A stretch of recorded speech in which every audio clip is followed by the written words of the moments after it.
माधोपुर गांव में एक ग्वाला किशोर अपनी पत्नी रमा और दो बच्चों नेहा जिसकी उम्र 12 साल और 10 साल के बेटे राजू के साथ रहता था। किशोर एक ग्वाला था। उसके पास बहुत से बछड़े और गाय थे। वो गायों को दूध दही घी बेचकर ही अपना घर चलाता था। वो जितना भी कमाता था उसकी पत्नी उसी में संतुष्ट थी। एक रोज अचानक रमा की तबीयत काफी खराब हो गई। उसका बीपी बढ़ गया और सर की नस फटने के कारण उसकी मौत हो गई। उसकी मौत के बाद अब किशोर पर ही अपने दोनों बच्चों की जिम्मेदारी आ गई। लेकिन अपनी पत्नी के ना होने से अब किशोर को काफी परेशानी हो रही थी। वो गाय चराने जाता तो उससे पहले उसे अपने दोनों बच्चों के लिए खाना बनाकर जाना होता और जब लौट कर आता तो उसे फिर से खाना बनाना होता। इन सब में वो गायों पर भी ज्यादा ध्यान नहीं दे पा रहा था। इसलिए बच्चों की देखभाल के लिए उसने माया नाम की दूसरी औरत से शादी कर ली। लेकिन माया उन दोनों को बिल्कुल भी पसंद नहीं करती थी। मैं यहाँ शादी करके इनकी नौकरानी बनने थोड़ी ना आई हूँ। मैं यहाँ काम करूँ और ये दोनों आराम करें। लेकिन नहीं, मैं ऐसा होने नहीं दूंगी। माया ने अपना दिमाग लगाया। अब उसने नेहा से घर के कामकाज करवाना शुरू कर दिया। साथ ही उसने राजू को भी काम पर भेजने की सोची। एक रोज, सुनिए जी, अब राजू बड़ा हो गया है। 10 साल की उम्र में बच्चे अच्छे से गाय चरा सकते हैं। अब आप काम पर ना जाकर इसी को काम पर भेजो। कह तो तुम ठीक रही हो माया। ठीक है, मैं अभी राजू को बोल देता हूँ। अब से वही गाय बछड़ों को चराने जाएगा। बस फिर क्या था, माया का तीर निशाने पर लगा। अब राजू हर रोज सुबह गाय बछड़े लेकर निकल जाता और नेहा घर के कामकाज करती। नेहा भगवान शिव की बड़ी भक्त थी। वो हर रोज शिव जी की पूजा करती। उन दोनों भाई बहन का आपस में बड़ा प्रेम था। एक दिन, दीदी मुझे माँ की बड़ी याद आती है। जब से माँ गई है हमारे बुरे दिन शुरू हो गए और नई माँ तो हमें बिल्कुल भी प्यार नहीं करती। तू रोता क्यों है रे? बड़ी बहन भी तो माँ समान ही होती है ना। ले चल मुँह खोल, आज मैं तुझे अपने हाथों से खाना खिलाऊंगी। इसी तरह दोनों भाई बहन आपस में बड़े प्यार से रहते। एक रोज राजू जंगल में गाय चराने गया हुआ था। तभी उसके सामने एक शेर आ गया। शेर, बचाओ बचाओ। शेर भाई, तुम मुझे मत खाना। मैं अपनी बहन का इकलौता भाई हूँ। मेरी सौतेली माँ और पिता को तो कोई फर्क नहीं पड़ेगा, लेकिन मेरी बहन, वो मेरे बिना मर जाएगी।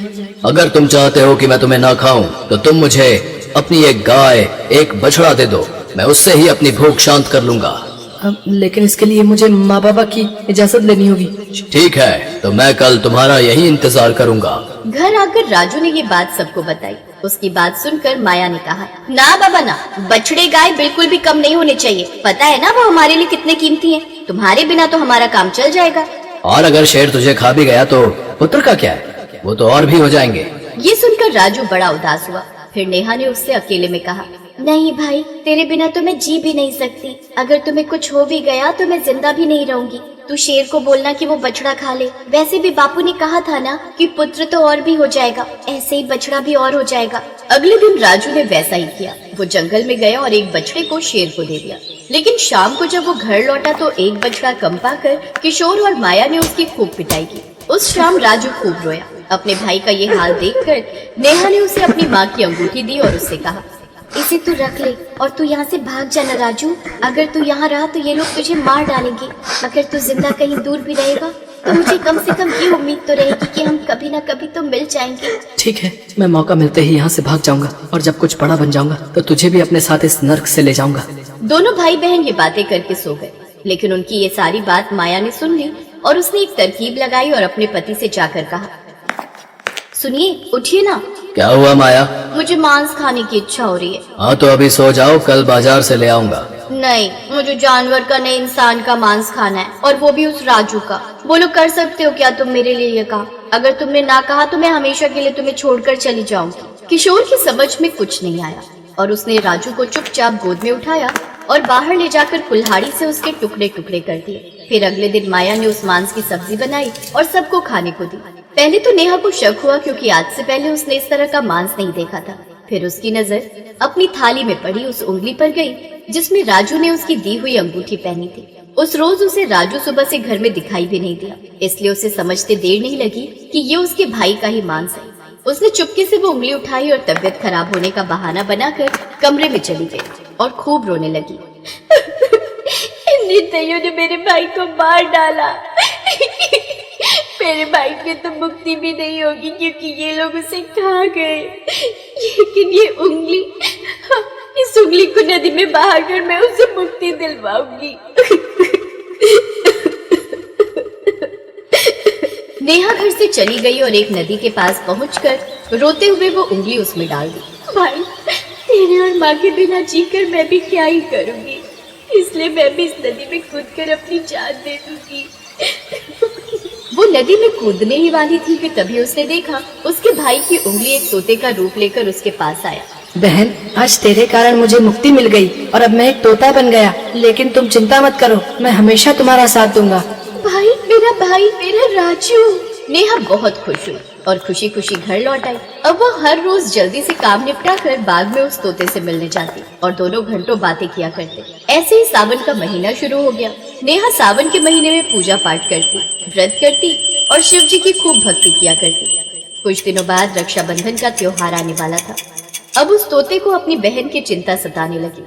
वो उड़ता हुआ एक लुहार के पास गया और बोला, पिता ने मारा, माँ ने मरवाया, बहन सरासर रोई थी, फिर भी मैं हरियल तोता बनकर आया। मुझे कुछ समझ नहीं आ रहा, तुम ठीक से बताओ। फिर तोते ने उसे सारी बात बताई। तोते ने उससे एक तेज धार वाली कतार बनाने को कहा। लोहार ने तेज कतार बना दी। अब तुम इस कटार को मेरे पंखों में छुपा दो। लोहार ने वैसे ही किया। अगले दिन तोता एक सुनार के पास गया और उसे भी वही सारी बात बताई। सुनार को उसकी बात सुनकर बड़ा दुख हुआ। फिर उसने सुनार से कहा, रक्षाबंधन आने वाला है, क्या तुम मेरी बहन के लिए मुझे कोई चेन दे सकते हो? सुनार ने एक सोने की चेन तोते के गले में डाल दी। अगले दिन रक्षाबंधन आया तो नेहा राखी लेकर उस तोते को बांधने गई। फिर उपहार के तौर पर उसने वो चेन अपनी बहन को दी। नेहा बड़ी खुश हुई और उसे पहनकर घर आ गई। जब माया की नजर उस पर गई तो वो जल भुन गई। हैं? अब तू चोरी करेगी? बता कहाँ से चुरा कर लाई है? नहीं माँ, ये तो मुझे तोते भाई ने दी है। ये सुनकर नेहा ने सारी बात उसे बताई। फिर वो सोने की चेन उससे छीन लेती है और उसे मारते हुए घर से बाहर ले आती है। तभी किशोर भी वहाँ आ जाता है और उसे मारने लगता है। अपनी बहन की आवाज सुनकर तोता वहाँ आ गया और अपने पंखों में छुपी कतार से उन दोनों की आंखों पर वार कर दिया। पल भर में वो दोनों अंधे हो गए। फिर उसने दोनों की गर्दन पर वार किया और उनकी मौके पर ही मौत हो गई। इसके बाद वो दोनों किसी दूसरे स्थान पर चले गए और वहाँ रहकर शिव भक्ति करने लगे। उनकी भक्ति से खुश होकर एक रोज शिव जी ने उन्हें दर्शन दिए और कुछ वर मांगने को कहा। मैं तुम्हारी भक्ति से प्रसन्न हुआ, मांगो, तुम्हें क्या चाहिए? मेरे इस तोते भाई को फिर से मानव रूप में ला दो प्रभु। तथास्तु। उनके इतना कहते ही वो तोता फिर से राजू के रूप में आ गया। साथ ही शिव जी ने उन दोनों को कई सारी धन दौलत भी दी, जिससे अब दोनों भाई बहन खुशी खुशी रहने लगे। शिवपुर गांव में एक बहुत ही पुराना पेड़ था, जिस पर एक कौवा और कोयल दोनों रहते थे।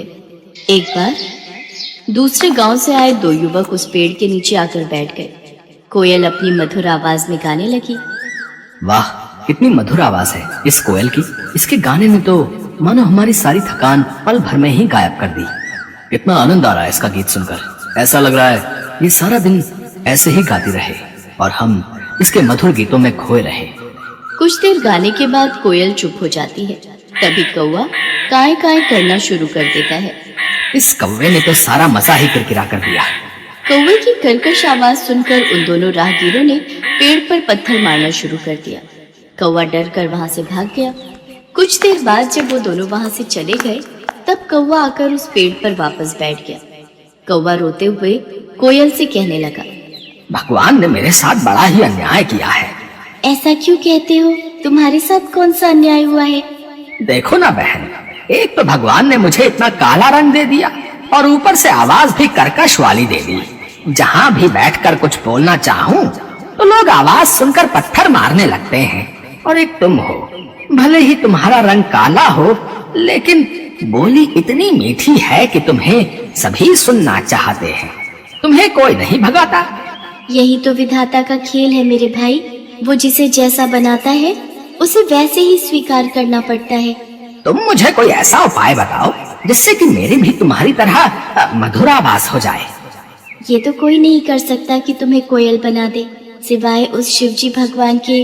विधि विधान को बदलने की क्षमता तो केवल शिवजी के ही पास है। एक वही है जो ब्रह्मा जी के लेख में परिवर्तन कर सकते हैं। अगर तुम कैलाश जाकर शिवजी से प्रार्थना करो तो वो तुम्हारी सहायता जरूर करेंगे। कौवा वहाँ से उड़कर 2 दिन का सफर तय करके कैलाश शिवजी के पास पहुँच जाता है। प्रणाम प्रभु। कागराज, आज कैलाश किस कारण वश आना हुआ? इसके बाद कौवे ने अपनी सारी व्यथा शिवजी को सुना दी। उसकी कहानी सुनने के बाद शिव जी बोले, हे कागराज, तुम इतने दुखी ना हो। तुम जैसा चाहते हो मैं तुम्हें वैसा बना दूंगा, किंतु मैं चाहता हूँ कि कोयल बनने से पहले तुम एक बार कोयल से जाकर पूछ लो कि वो कितनी सुखी है।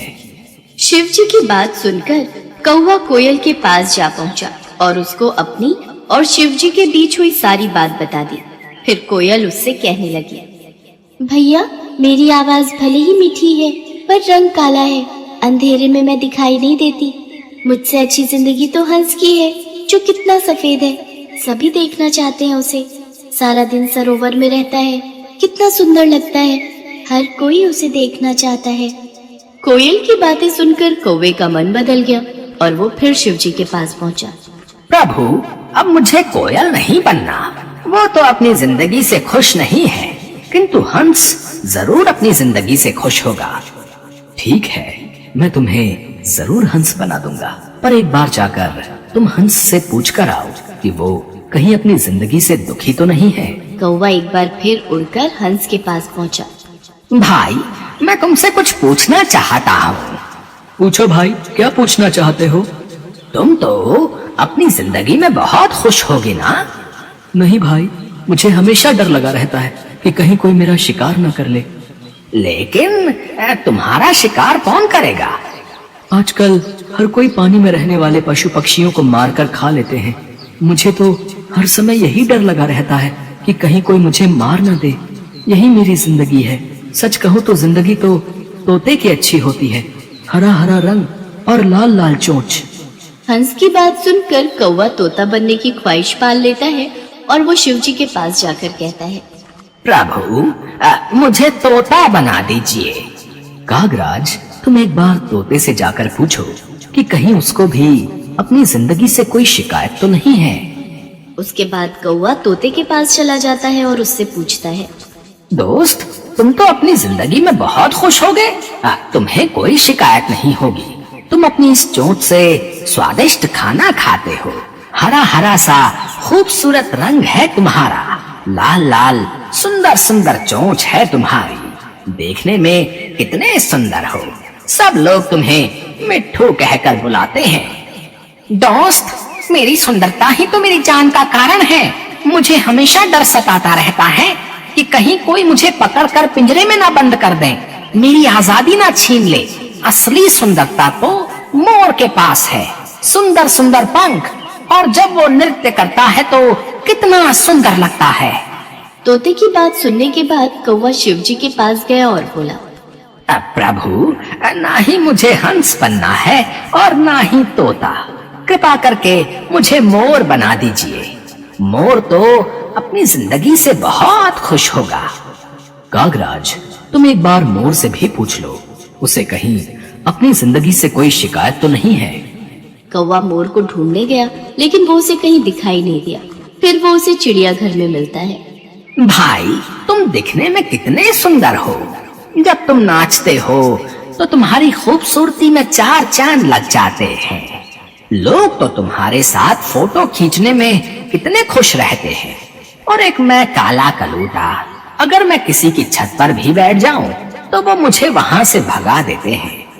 अरे काहे की सुंदरता, इसी सुंदरता के कारण तो आज मैं पिंजरे में कैद हूँ। अगर बाहर रहता हूँ तो हर समय डर रहता है कि कब न जाने कौन आकर मेरे पंख नोच ले, कहीं कोई मेरा शिकार न कर ले। सबसे अच्छी जिंदगी तो तुम्हारी है। ना ही तुम्हें कोई पकड़ता है और ना ही तुम्हारा शिकार करता है। अपनी आजादी में रहते हो, लेकिन फिर भी न जाने क्यों तुम्हें खुद से शिकायत रहती है कि तुम्हारा रंग काला है और आवाज बेकार है। सच कहूँ तो यही तुम्हारा सुरक्षा कवच है। मैं तो ईश्वर से प्रार्थना करता हूँ कि अगले जन्म में मुझे कौवा ही बनाए। मोर की बातों को सुनकर अब कौवे को समझ में आ चुका था कि ईश्वर वही करता है जो तुम्हारे लिए अच्छा होता है, ना कि वो जो तुम्हें पसंद हो। ये सोचकर कौवा फिर शिव जी के पास पहुंचा और कहने लगा, प्रभु, मुझे ना तो तोता बनना है, न कोयल, न हंस और न मोर। मैं जैसा हूँ मैं वैसा ही ठीक हूँ प्रभु। शिव जी उसकी बातें सुनकर हंसते हैं और कहते हैं, कागराज, यही तो मैं तुम्हें समझाना चाहता था। हमें किसी से खुद की तुलना नहीं करनी चाहिए, क्योंकि वो हमेशा दुख का कारण ही बनती है और हर कोई अपने आप में श्रेष्ठ है। अब कौवे को सारी बात समझ आ चुकी थी। वो शिव जी से आज्ञा लेकर खुशी खुशी वापस कोयल के पास लौट जाता है।